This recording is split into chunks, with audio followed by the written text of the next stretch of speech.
some people, it's not going to be nearly enough. Certainly, these are the kinds of questions that are the work of a lifetime, not just the work of a few minutes. And so, as I mentioned at the beginning, my hope is that this can give you something that you can reflect on, especially in the coming weeks when we are so conscious of what we don't have when it comes to the heart of our faith in the Mass and the Eucharist, that we can grow in the broader understanding of our faith, because the more that we can grow to understand the broader aspects of our faith, the more we will appreciate our return, and when we have the heart of our faith really as the heart of everything and not just by itself. And so this prayer is also a chance for us to grow in our ability to listen to God. So when it comes to listening to God, to letting God be the one to shine the light on what it is that he wants to teach us, we have to learn to distinguish God's voice from all the other noise. Okay, we all have lots of noise in our lives.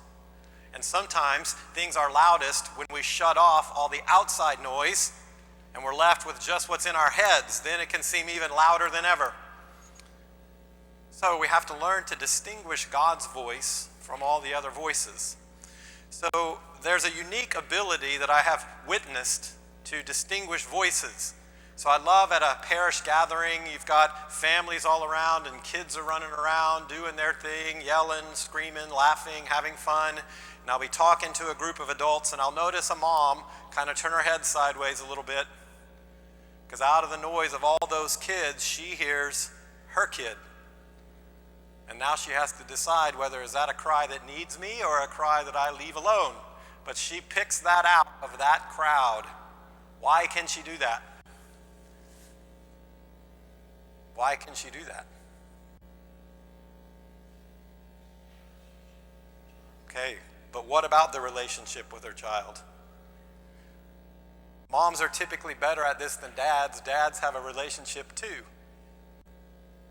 I'm an uncle. I have a relationship with my nieces and nephews, but I can't pick out their voice. Why can they do that? Okay, I think there's two things. The one, of course, is love, but love by itself doesn't do it.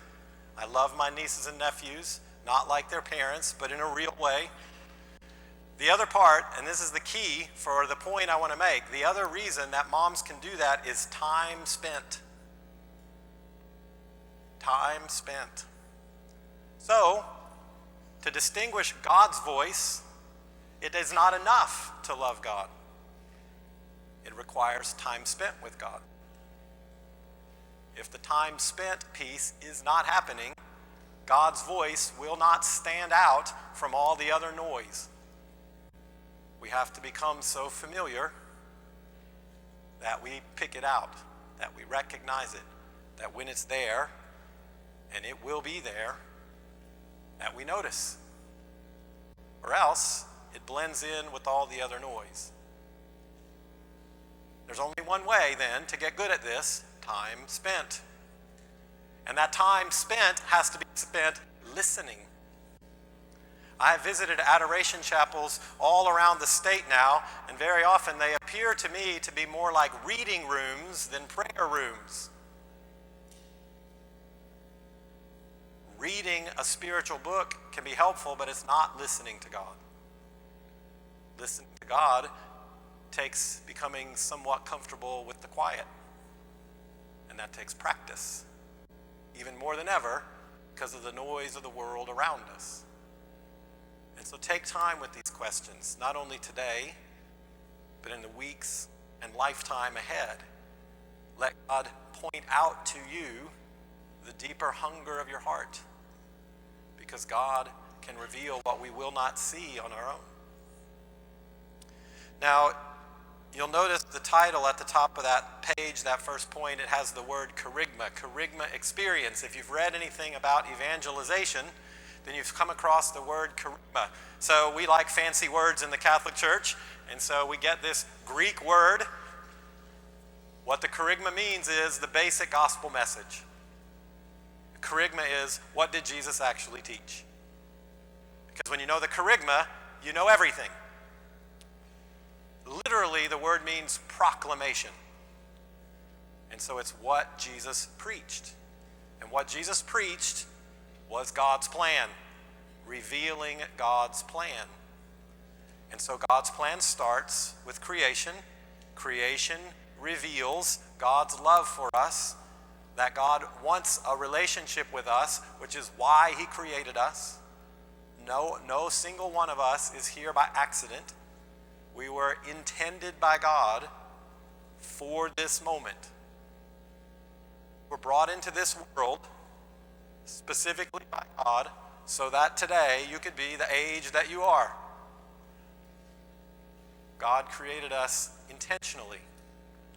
A friend of mine has a podcast that's titled, "You Were Born for This." It's literally true. You were born for this, what your life is today, because God wants you to have the influence in the world around you that he created you for. So the kerygma starts with this foundation. And I cannot emphasize enough the importance of starting there. Because too often we start somewhere else. Now, if you walk up to something and there's a sign on it that says out of order, you know right away that thing isn't working. We can take this literally in this context, because if you don't get this first, it's out of order. And whatever you try to do won't work. This is the foundation. It has to be first in order for things to be in working order. Unfortunately, the second step is the bad news, the fall. So Jesus created us for a relationship with him. He invites us to live as sons and daughters of God. And Adam and Eve reject that. And because we are connected to each other in the unity that God intends for us, their actions, no matter how long ago, affect us. We are bound to each other so that our actions, for good or bad, affect everybody else. And so Adam and Eve bring this original sin into the world, and we all have to grapple with it. But sin is something that we have to understand correctly. So the devil, of course, is the tempter. Another way to understand the devil is he's the divider, trying to separate us from God. And so part of sin, of course, is that we do the wrong thing. Another part of sin is that it messes up our understanding about everything. And so even when we admit I did wrong, we're still confused at times because the divider is a deceiver. And so when it comes to sin itself, we can get this wrong. Now, we live in a world that very often wants to ignore sin altogether, say it doesn't really matter. There are times when people emphasize the foundational truth, God is love, to say because God loves you, it doesn't matter what you do. God loves you no matter what. But Jesus talks a lot about sin. And certainly Jesus forgives lots of sin, but never for a second does he pretend that it's okay, that it doesn't matter. Another thing that's common when we talk about dealing with people in sin is that we use the phrase, we have to meet people where they are. And that's good. We absolutely have to meet people where they are, but sometimes that becomes an excuse. We say, well, Jesus met people where they are, so go be nice to them. Don't be too hard on them. So here's what we have to remember about Jesus meeting people where they are. Jesus met everyone where they were, but not once did he leave them there. Ever. Jesus always went to meet people where they are so that he could invite them to where they ought to be. Every time. And so we have to meet people where they are, but we can't leave them there. And if we're going to do that, we're going to have to confront sin. Jesus confronted sin. But if we don't understand a sin, then probably that confrontation will go bad. And we've probably all experienced that. Trying to confront some kind of sin, trying to get some change of behavior, and it doesn't go the way we want it to go.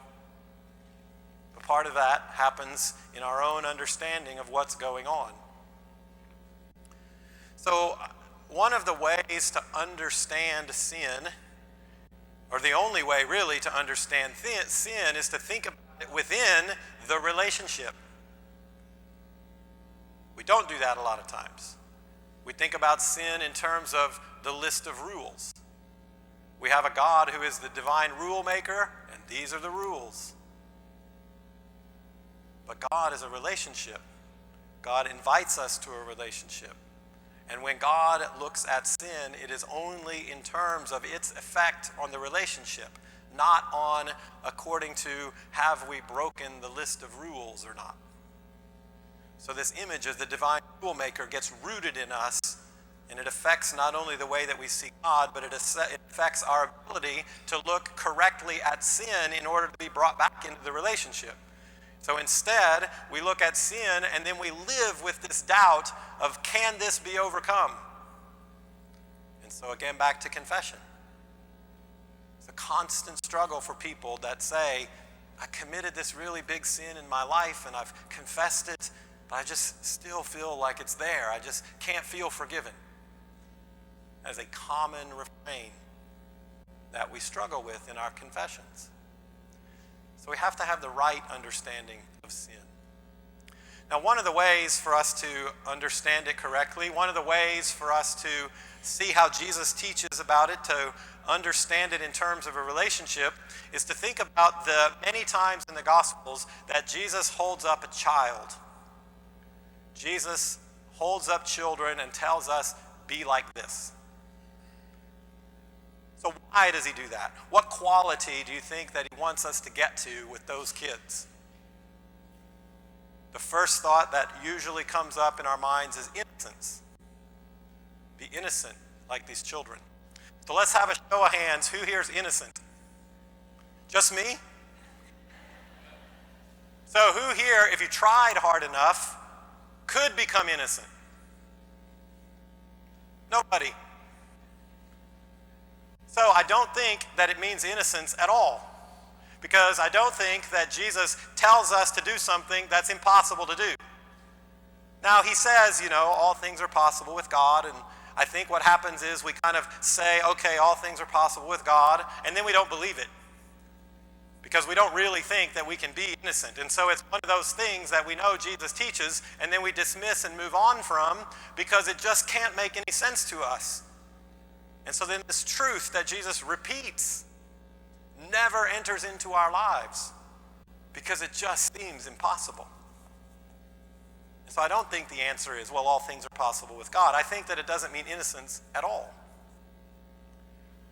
So he's holding up children, identifying a quality in children that we should imitate. So I believe that what that quality is dependence. That's what he wants from us. Not innocence. He wants dependence. Because think about a child.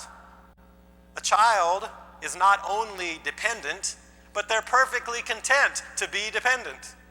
In fact, if you don't give them what they want quick enough, they let you know about it. And with a little kid, do we look at that and say, take care of yourself? No. They cry, we know they need something, and then we try to figure it out. In fact, when a little kid needs some help, and you say, let me help you, and they say, no, I'll do it myself, do we say, oh good, they're becoming independent? No, we call that stubborn, right? Now we know at a certain time we have to become more independent. But when we are the littlest, dependence has to mark our life, or we can't live. And if we don't accept that, that's not a quality, it's stubbornness. So think about the gap between your baby, toddler, and you. that gap is not even close to the gap between you today and God. Not even close. God is always so infinitely greater than us that it means we remain little children no matter how old we get, no matter how sophisticated, no matter what experience we have, we remain children before God.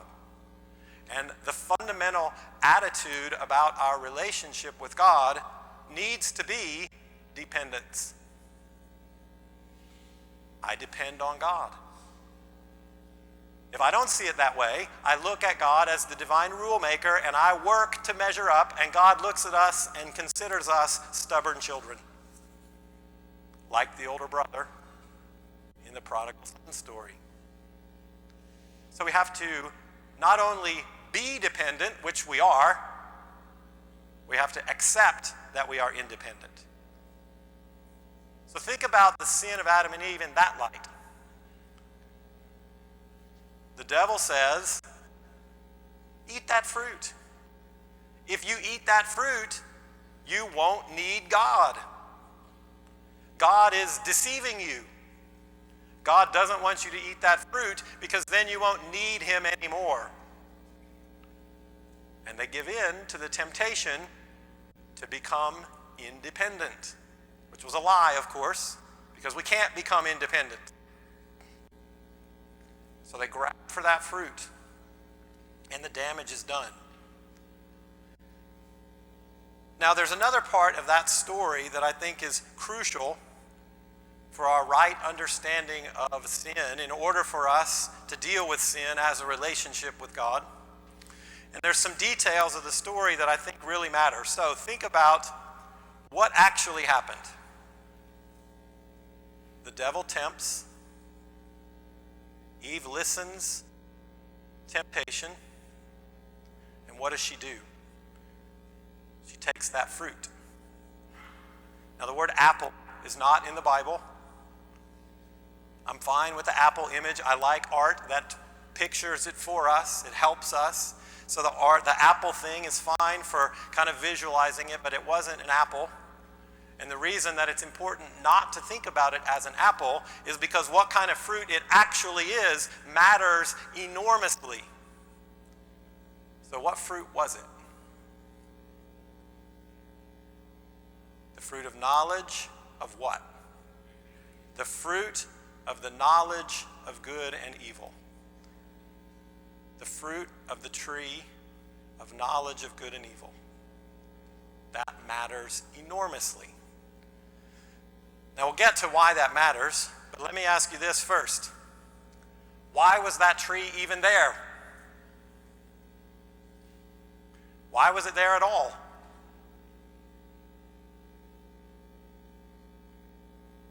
The most common answer I get is, well, God was testing us. And I think that's the wrong answer. How many of you like to live with constant testing? If somebody's testing you all the time, how much time do you want to spend with that person? I've seen a lot of divorces that happen because someone feels like they're testing me constantly and I can't take it anymore.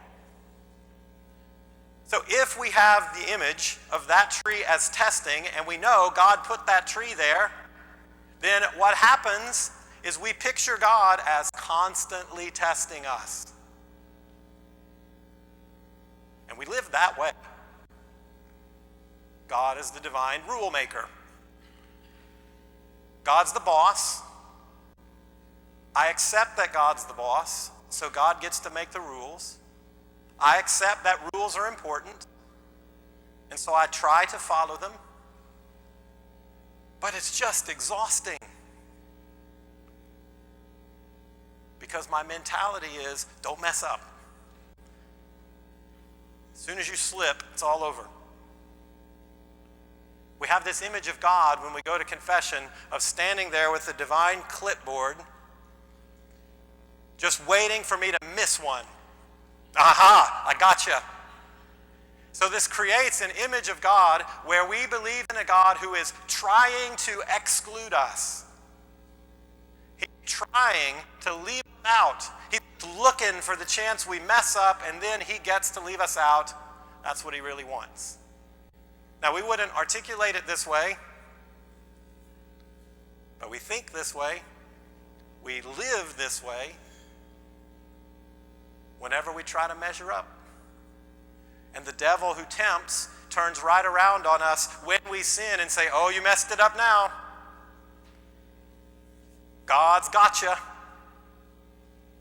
You might as well quit trying. You've all messed it up. Oh, that innocence that you're supposed to be, you can't go back to that now. And we live like that.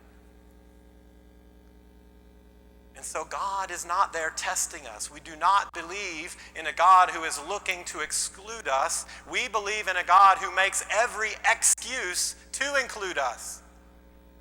There's a beautiful passage in Dante's Divine Inferno where it's describing this soul that's about to go to hell, and the devil is right there, got his clenches in him, and at the last possible moment, this soul sheds a tear. And God snatches them back, and the devil screams, how can you take them for one simple tear? Because all God is looking for is an excuse to bring us in. An excuse that says, oh, there's a glimpse, there's a hint that you really do want me. I take you. We do not believe in a God trying to exclude us, but in a God who makes every excuse to include us.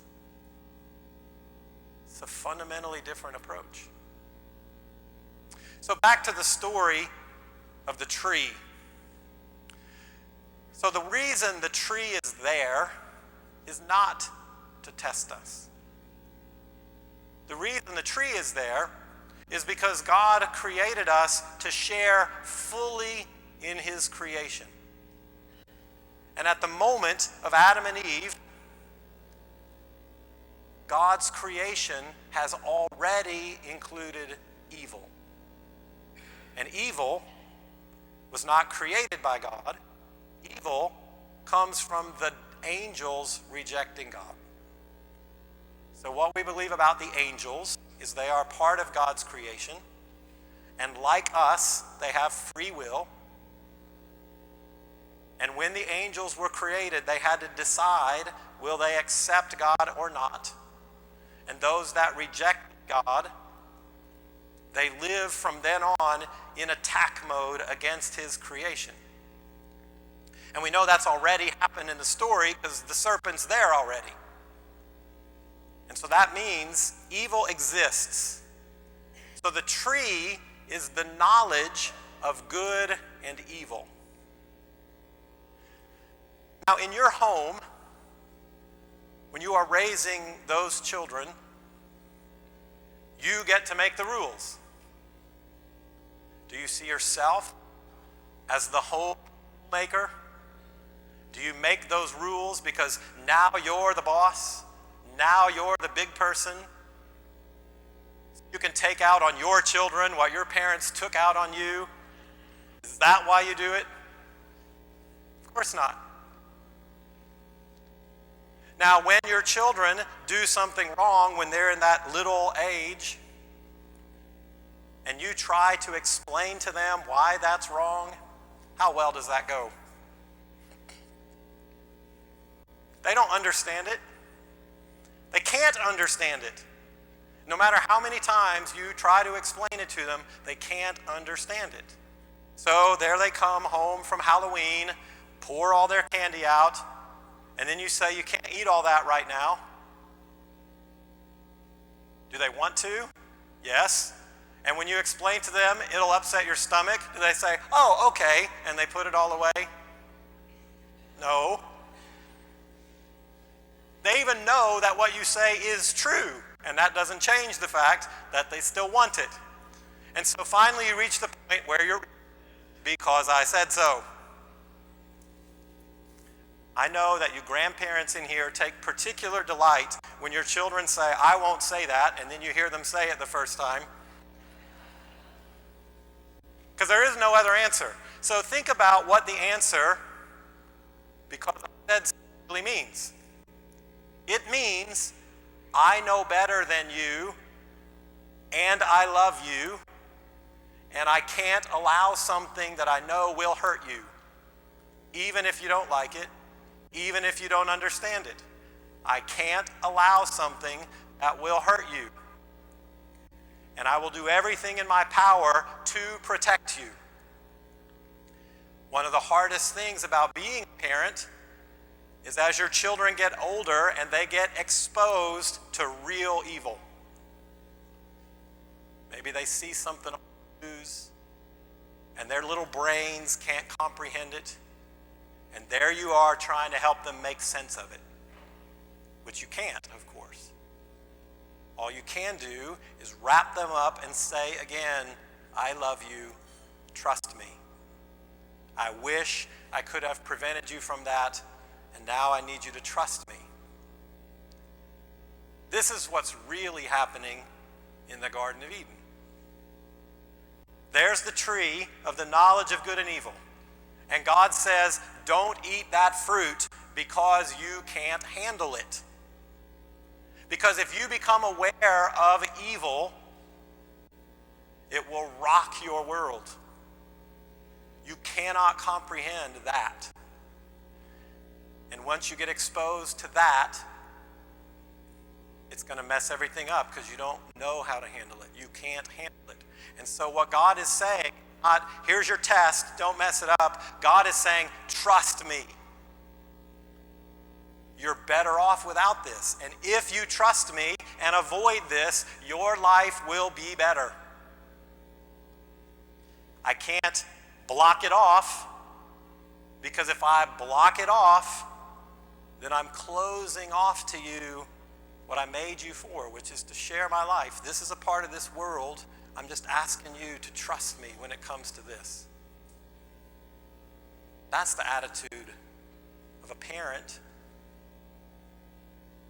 And when you have a child that doesn't follow your rules and they break them, and then you have to call them accountable to that, you can see in them the difference between they get it or don't. They stay stubborn, the punishment comes, and nothing changes. But as soon as you get a hint that there's some remorse in them, what happens in you? Now you want to just get rid of the punishment altogether, because that's what I'm after. I want you to see it. I want you to trust me.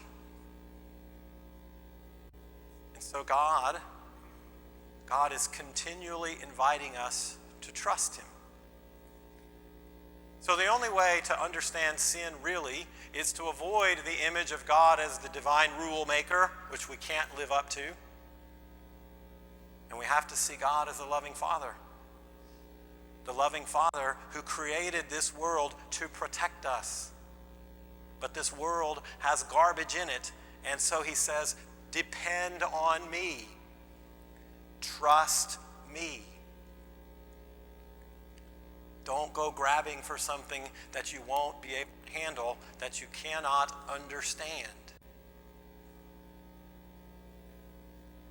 And so to picture that, to think about sin in terms of how it affects our relationship with God as a very, very different kind of thing. And if we try to confront someone else's sins as you broke the rules, that doesn't invite them to more. And in reality, it often pushes them away. But when we see that this action has hurt this relationship, it breaks my heart. And so when I see God in those terms, I don't go to confession because I'm afraid he's going to finally be able to exclude me. I go to confession because I can't live being separated from you. And I'm asking you to bring me back. And this same God who snatches us from the devil because we shed a simple tear is ready to embrace us. So imagine that your child broke something. They got in trouble. So you give them something they're supposed to do. And then they do it. And then they keep doing other things over and over and over again. They look for every possible thing to do, and they come to you and say, Dad, is that enough? Do you love me now? Okay, that's probably not enough. Let me do this too. If your child were to start doing that, how would you react to them? You would stop. Stop. That's not the point. You can't earn your way back to me. And until you just accept that I love you even though you did this, and you move on knowing that you're my son, this trying to do all the things will keep making it worse and worse and worse. Instead, we have a God who invites us into this relationship, and he asks us to trust him. And when we mess up, he says even more, trust me. We're at the time, of course, where people are preparing to join the church, and so one of the things that means for them is first confession. And so for some of them, that means going to confession after decades. Some Catholics stay away from confession for decades and come back. And it's a powerful thing when they come and pour out everything from God. And it strikes me that in a decades-long story of all kinds of sins, that all it takes to wash that away is they say, I'm sorry. The church gives us this quick prayer, and decades worth of sin are gone in a second. That doesn't seem fair, does it? It's not fair. Good for us, it's not fair. Because it's not that I somehow have to then make up this much weight of sin, and so I have to have this much weight of doing good. Because no matter how much sin, it's being compared to the weight of God. All God needs is a hint that we're ready. And it shouldn't be that hard to imagine. Because all you need from your child is a hint. And if you can do that, how much more can God do that? Now, it makes sense, I think, sitting here now talking about it. But then we have to start applying it to real life, real situations. This is why it takes reflection, and why your reflection needs not to only happen while you're sitting here in the church on a day like this, but you have to reflect on these things all the time. Because me telling you this won't just root it out of your life. Only God can root it out of your life. If you don't allow God in to help you see what otherwise you don't want him to see, then none of this will do you any good. If at the end of today, your takeaway is, oh, that was good, Father Eric said some good things, we've all wasted our time. The good of this day will not come from what I am saying to you. The good of this day will only come to the degree that you let God start rooting out of you those things that you hold on to instead of depending on him. But we are exceptionally good at deceiving ourselves. And so we have to let God in. St. Ignatius described it as this: we have our house, which is our lives. We work at our house. We want God to come into our house. And so we take him and say, look at this. This is what I've done. Look at this. I've really been working at this. And then what God does is he starts nosing around and says, what's in there? Oh, we don't want to go in there. Yeah, it's better just not to go in there. If I open that door, everything else is going to come piling out, and we don't want that. And as soon as that happens, then what God says, that's all I want. And he's going to stand there, and you're going to keep saying, but look at this, I just bought this, this is beautiful. And he'll stand there and say, I only want this. And so we have to let God bring us out.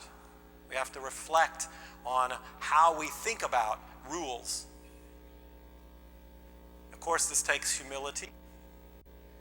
And so part of how we get there with God is that we start thinking about how well we do with other things. What are the other rules in our life? How do we approach these things in general? Because in general, we often accept that there are rules, but we wish there weren't. If we can get around the rules, that'd be better. And so we have to start examining what are the different parts of our life where we have this kind of relationship with the rules.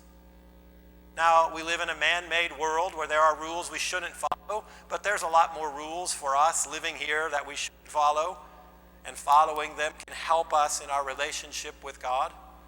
And so part of it, and part of what we have to help our children understand, is that rules are given to us for our own security. So we can start with the Ten Commandments. If we really open the door to God, to the Ten Commandments, God will start pointing out to us that there are certain commandments we follow, but we wish we didn't have to.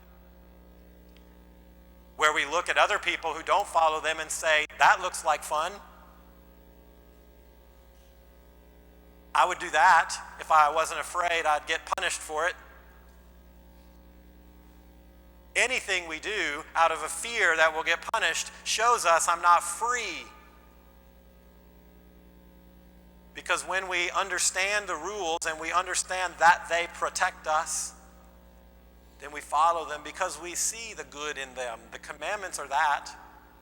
We're not better off if we can lie and cheat and steal. We're not better off with that. But the deceiver is in our ear, saying to us, like Adam and Eve, God's hiding something from you. You don't have to do that. If you do that, it'll be okay. Now, kids can get this. The example that I use with kids is to think about playing soccer. Go out there on the playground and play soccer, and one of the kids decides, I'm not going to follow the rules, I'm going to play how I want. Does that make the game better for everybody? No. We can only thrive and succeed in certain things within the rules. The rules give us the security and framework in order to thrive. And so if somebody says, I'm going to follow my own rules, not only does it mess it up for them, it messes it up for everybody.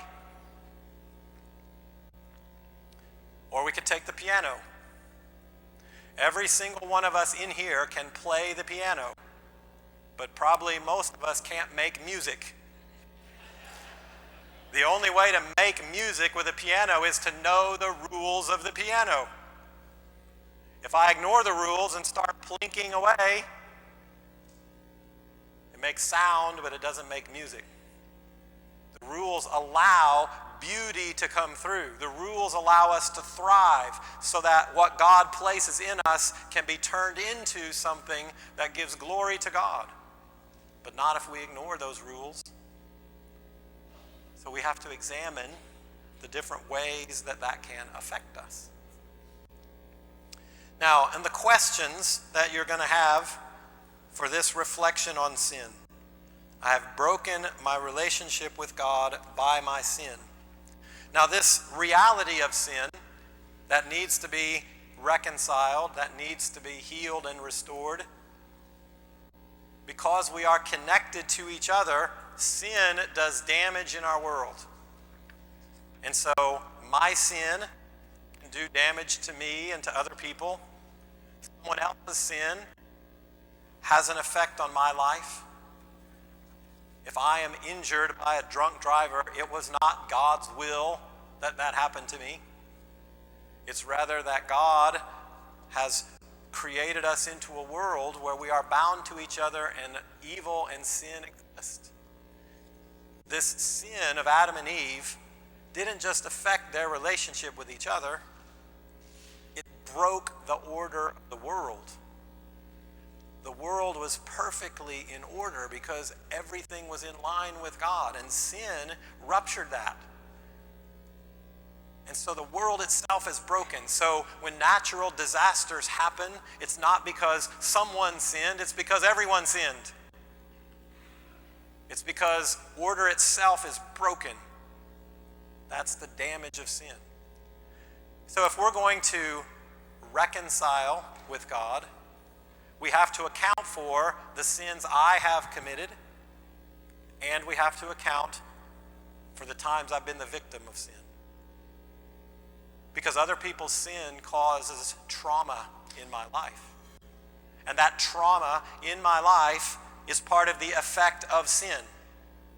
If I'm going to understand sin in terms of a relationship with God, and someone else's sin has broken my ability to trust, then I will struggle to have a relationship with God. Not because I'm sinning, but because sin has caused the need for healing.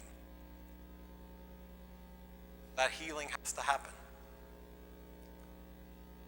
This is another struggle that I hear often in confession. People talk about, I'm trying to forgive, I've been trying to forgive forever, and I can't forgive. Well, that's because I find we tend to neglect the part of forgiveness that is healing. In the Gospels, Jesus is always connecting healing and forgiveness. So we have to forgive, but the only reason we need to forgive is because damage has been done, hurt has been caused. And if hurt exists, healing is necessary. I can't heal myself. Jesus heals. So when Jesus heals the damage caused by sin, then I can trust. And until Jesus heals the damage caused by sin, I will struggle to trust. So the questions on this page will ask you to look at both.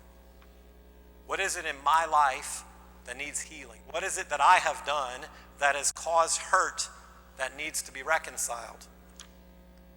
But the last question says this: what ache and hurt do you want to be free of? That may well be something you did not do, that someone else did, but it's affected your life dramatically. Jesus heals the damage caused by sin. Whether it was my fault or someone else's fault, the only thing that restores is our relationship with God and His mercy.